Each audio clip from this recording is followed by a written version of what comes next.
Thank you for choosing us as your source of information. My name is Bilem Molebati and this is Bophelong. Welcome to it. Invisible diseases are chronic illnesses and conditions that significantly impair normal activities of daily living. An invisible illness can be mental, physical, or both. There are usually and many outward signs of said illnesses, which is why the phrase, "but you don't look sick," is both widespread and often comes across as offensive to people living with invisible illnesses. Sharing her life story today is Megan Hunter, who lives with a rare disease that's often misunderstood by society. Let's have a look at her story.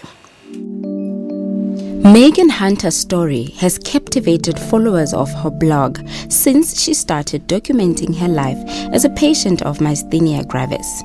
Since her diagnosis 13 years ago, Megan's health has been an unbearable roller coaster that she tackles one day at a time. She invited Bophelong to shine a spotlight on the often overlooked battles of patients of invisible diseases. It's an autoimmune neuromuscular condition, and what happens is the message between the nerves and the muscles doesn't get through. So I'll know I have to swallow, but my muscles don't. So my food will just sit in my throat. Or I'll know I have to talk, but I sound like this and not like my normal self. Walking, talking, lifting my arms up, all of that is affected. It's my tongue, it's my vocal cords, it's my chest. I can't form the words. It often feels like my tongue is too big in my mouth because it just doesn't want to work the way it should. The treatment I'm on at the moment destroys my immune system. So when I'm out in public, I can't pick up any cold or flu or whatever because that's bad. And I have no immune system, so it'll really hit me hard. So I have to wear a mask out in public. But I didn't want a normal medical mask. I wanted something bright and cheerful and more. But the looks that I get and the judgment, I suppose because it's not normal. I was diagnosed at 15, and before that I was a perfectly healthy child. I had none of the normal childhood illnesses, never had mumps or chickenpox, I never even had the flu. I did dancing, I did sport, I was active, and then suddenly one day I couldn't smile, and then I couldn't swallow my food, and I couldn't pronounce my words. And it was almost like overnight that this was happening. Initially they told me I was anorexic because I wasn't swallowing, and that was terrible because I knew that wasn't true. But for a doctor to say that, my poor mother battled with hearing that, and it took about 3 months before I got my proper diagnosis. The diagnosis caused much more confusion as she had never heard of this before. The doctor had to write it down, draw pictures for us. I think we all just sort of sat there in silence for a while, like, what?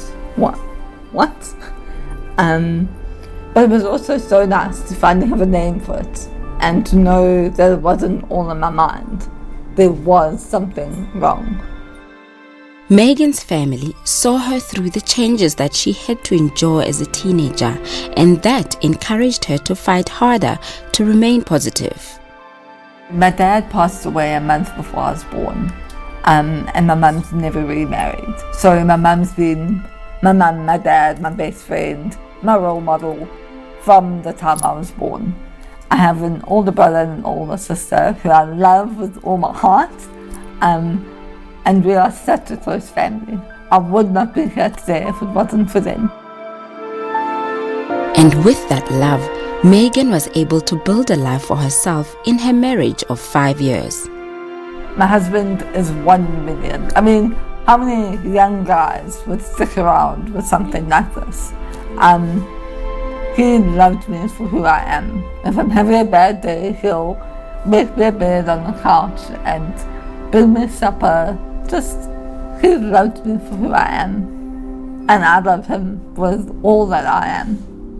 I believe that Megs and I were brought together for a reason, and I believe that I'm able to handle, I'm able to handle what challenges this illness brings. The treatments are, my heart just breaks for her because they are intense. They are, very heavily medicated, and she spends lots of time in hospital. And I can only just imagine what it's like for her. Together as a unified couple, they continue to live positively, even on days where hope seems to be the only thing that keeps them together, when Megan is in hospital fighting for her life.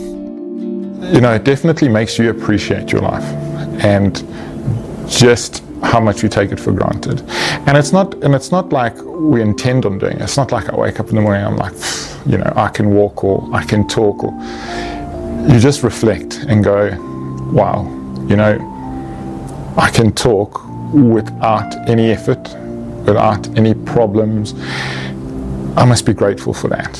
And so, through those type of things, through her having to be in ICU, and she can't just go into a day ward or anything. She has to go into ICU and be around death sometimes, and how mentally draining it must be on her, and it's intense. So, we do grow slightly more immune to it than the everyday person, but it still impacts us. So, we always hope and pray for a longer term solution. I think he knows how to listen. Often people try and fix what's going on, and sometimes I just want to get off my chest how it made me feel, and Warren understands that.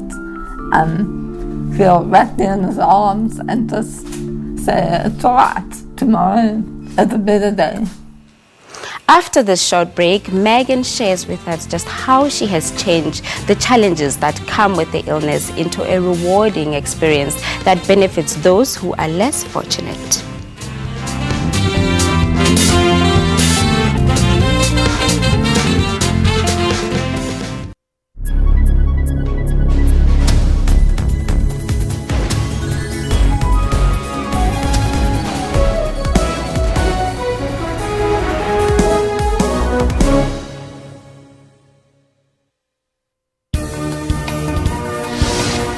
We take an in-depth look of all your stories of the day across the world.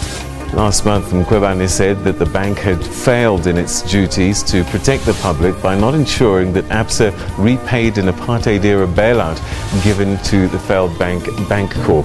The rand fell nearly 2% on her remarks. My effort, in my opinion, is going to be to build a Zimbabwe that I believe in, as opposed to remaking a Zimbabwe of the past that I cannot do anyway. So I'm absolutely clear on this. We need to start showing more commitment by government that they are committed to working with business, and therefore that should start to stimulate confidence, and with confidence comes investment, and with investment hopefully comes growth. Stay tuned to Primetime News every day from 18 hours.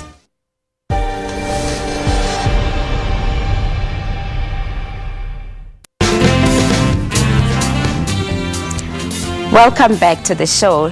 Today we look at the lives of those who live with invisible illnesses. Later on, we will introduce you to other patients of rare diseases. Now we continue with Megan Hunter's story. In this next insert, she shares how her struggles have made her more compassionate towards other people. Megan Hunter likes to be seen as a survivor rather than a patient of myasthenia gravis. I'm more than my condition. I love my friends, I love my family, I love my animals. So I'm not just my illness, and that's what we have to remember. Megan and her husband had to adjust their goals in their marriage in order to accommodate Megan's health. So, because of all my treatment that I've had over the years, that's messed up all my reproductive system. So we've had 2 rounds of IVF, but unfortunately no kids. And now, because of how my health is at the moment, it's not fair to have a child as I am, because I might not be able to pick them up, I might not be able to look after them, and that's not right. That's not fair. We've been married 5 years, and it is your next progressive step. I think it's maternally something that, you know, you're built to do, and there's always going to be that little piece of the puzzle that's missing until you make a complete family. So yeah, it's very tough. There's days where you see like beautiful kids running around, and you know, all your friends around you, because of our age, you know, everyone's having kids, and yeah, so it takes a lot of emotional and mental strength to deal with that, especially for me.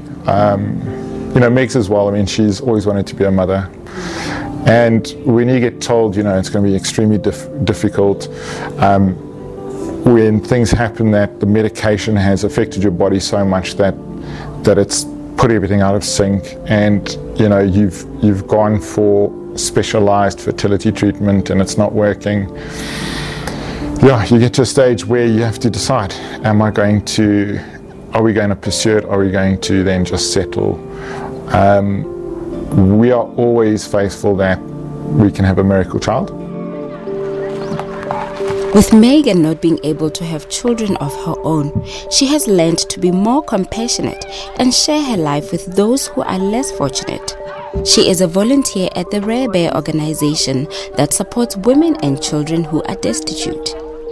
It's something that Rare Diseases South Africa does together with Bryanston Bible Church, and we work with all of these wonderful ladies, and we've given them empowerment and the ability to be able to earn an income. They make all the most beautiful crochet animals, and we come here and we teach them new animals, we teach them new stitches, and we encourage them to just do better and better and be able to earn an income that they can rely on. Megan is spunky. She's I would describe her as a bit of a firecracker, which is a very good thing. So she's full of energy, and she's always ready and excited to do something new and try something, but at the same time she's an administrator. You know, she knows how to get things done, and she knows how to focus on keeping her eye on the prize when it comes to the details, which is good, because a lot of people who work in this space are all vision and no follow through. So we like Megan because she's focused. So today we collected in a whole lot of orders that the women had made, and then we place our order that we're going to collect next week. And this is the stock that goes out to online orders or to people who contact us and want one for a sick patient. Experience, it drives empathy. This thing about walking in people's shoes is trite, a bit of a cliche, I suppose, but the reality is once you've had an experience, you can now begin to relate yourself to that person. And so I would say that what Megan is going through must have definitely changed her. I assume that she shapes other people through that as well, and she identifies with people strongly. Her involvement in this project has enabled her to look at circumstances outside of her own, shaping her understanding of many other forms of struggles in life.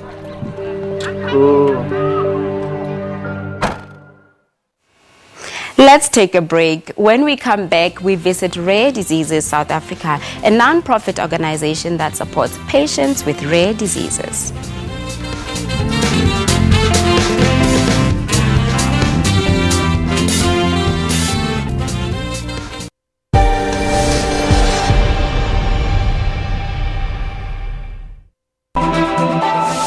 In the belly of the beast, the vulnerable are easy targets in the streets.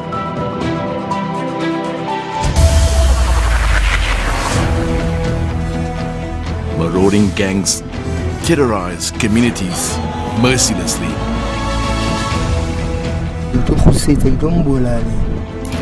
With no respect for human life,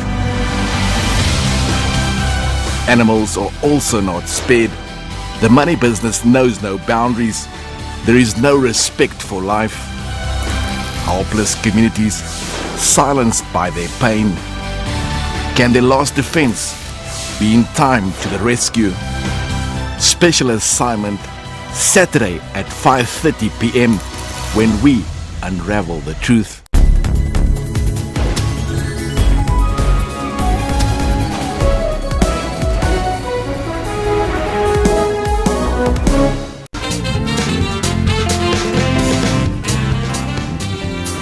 Welcome back. We are nearing the end of our show, but we still have few more important messages that Megan wants to share with society in order to educate them about invisible diseases. This time she introduced us to other patients who share similar struggles as hers. Megan Hunter has turned her struggles into a tangible change that has shaped the lives of those who live with invisible diseases. I work for Rare Diseases South Africa, and we help all patients throughout South Africa who have a rare condition. We help find them support, we help them get the right treatment, and we try and improve their quality of life. My son was diagnosed with a rare disease at the age of 11 months, and at the time there was really no support available to rare disease patients in South Africa. So rare diseases came about really from it was a cathartic thing for me to try find understanding as to why we had been given a child that was so sick. And reality, sort of set in, and I realized that if we were going to have to go through this journey, I wanted it to be for the improvement of other people's lives. So we started up essentially what was supposed to be a support group, and then it grew much quicker than what we had anticipated into being the organization it is today. A lot of patients contact us and try to connect with us, and Megan was one of those patients, and she was coming into Johannesburg. She was going to see a doctor and she needed a place to stay, so we offered her a place to stay, her and her husband. And I remember she arrived quite late, so we didn't really have much of an opportunity to connect with one another. And then they made the decision to move to Johannesburg, and I had seen on social media and everything that she was quite a little bit concerned about having to move and having to leave her job and everything. And it was a time when we were really experiencing some rapid growth at Rare Diseases. So I extended an offer to her and I said to her, listen, would coming to work for us be something you'd be willing to do? And she was so completely enthusiastic, and she's an absolutely valued member of our team. We're really lucky to have her. It is her work with Rare Diseases South Africa that has shaped her to drive change in how society views people with invisible diseases. But I want to break the stigma that's associated with invisible illnesses or people who are different. Because in the end, what is normal? Who decides what's normal? And so I want people to just understand and love us for who we are. As a patient with an invisible disease, Megan has experienced firsthand the challenges that come with this sort of illness. You just see people looking and then, whispering and looking and whispering, and rather just come have a chat and see what it's like. I mean, there are some good examples where she was on a flight to Cape Town to see her specialist, and the person she sat to just started the conversation because she was wearing the mask, and she preferred that so much more than having to go up to someone and say, hey guys, listen, you don't have to talk, can I educate you, can I tell you why I'm wearing a mask, just rather chat to me about it. And it's that person doesn't know what life you're living already, and then to have that on top, it's like the cherry on the top. It will break you. It is hard, and it's something that you don't deserve, especially if you've just come out of treatment, or you've been in ICU, you're weak, you're battling already, and then this comes along. It's tough. As an activist, Megan works with other patients who battle more than just their medical conditions. She introduced us to women who come to Rare Diseases South Africa seeking for support. You get support from there. We get a lot of support from Rare Diseases, emotional support. It's just support knowing that you're not the only parent out there. Whether your kids have got the same rare disease, different rare diseases, a lot of them interlinked, and a lot of them got the same complications, if you want to put it that way. So we all go through the same thing. You all go through the trauma, the sadness some days of, other kids, they reach milestones, your child's not there yet. And that's where other parents also come in. It's support groups. She has got 18q deletion syndrome, which is a section of her 18th chromosome didn't form. So at this stage, she's the only one in South Africa that we know of. There's a various a big array of things. There's no two kids with 18q deletion that's the same. They all have different complications. She had heart problems, so she had open heart surgery when she was 6 months old. She had 2 spontaneous pneumothoraxes where her lungs collapsed when she was born. So she spent some time in ICU, but she's a little fighter, and here she is. She's got low muscle tone. She's starting to get up now and, walk along things. So she goes for therapy, she gets hydrotherapy, physiotherapy. When she was diagnosed, we were, as a parent, you're devastated because you don't know what the future holds. Especially with a rare disease, it's not a common thing that people know about. But we've learned a lot, we've grown a lot, and she's a blessing. She's taught us a lot, how to fight, how to get up, how to pray, how to stay on your knees. Patience. I think the biggest thing is to not judge. People are very quick to judge. You look at somebody and you think, what? Why? Don't. The outer, the way people act, that's not them as a person. So for me, the biggest thing is don't judge. Get to learn somebody, to know them. Learn to know them and put some effort in. People are, these days, they're just going straight forward and they're not trying to learn something new. And I speak from experience. I would have never stopped somebody in the shop and said, if they had a Down syndrome, or even talk to them. You kind of like shy away. People don't want to get involved. But do. Go to them, ask them. Speak to them, give a comforting word. It might just be that little word that mom needed that day. When we go out, Iman will get upset because she'll say someone's staring at her and they think I'm stupid. And, she's definitely not stupid. And, people judge you according to what they see. And sometimes they'll say, oh, look at her, she's so lazy, she's sitting in the chair. Why doesn't she stand up and walk? And it really hurts her, and she's very friendly. She'll greet everybody and say hi. And sometimes people will look at her funny and ignore her. And she'll say, but I greeted them, why didn't they greet me, So don't judge someone by the way they look, and if you have questions, come approach us, ask us what's wrong, what's the matter, We'll be glad to explain, to raise awareness for SMA. So once the one person is telling the other person and pointing at me, look at us, it's so lazy, why isn't she walking? So she hears it and it hurts her to an extent, and I always try to tell her to be strong, and people are ignorant, they don't understand, we must try and teach them. So yeah, just learn and educate your kids especially. A lot of kids will stare at her and point at her. To parents, educate your kids from a young age, teach them from a young age. It's so important, One of the family doctors actually looked at her and noticed her head was falling down, so they said, rather take her in for tests and have a look. Maybe it's just developmental delays, but rather do the blood tests and have a look. So we went to Durban.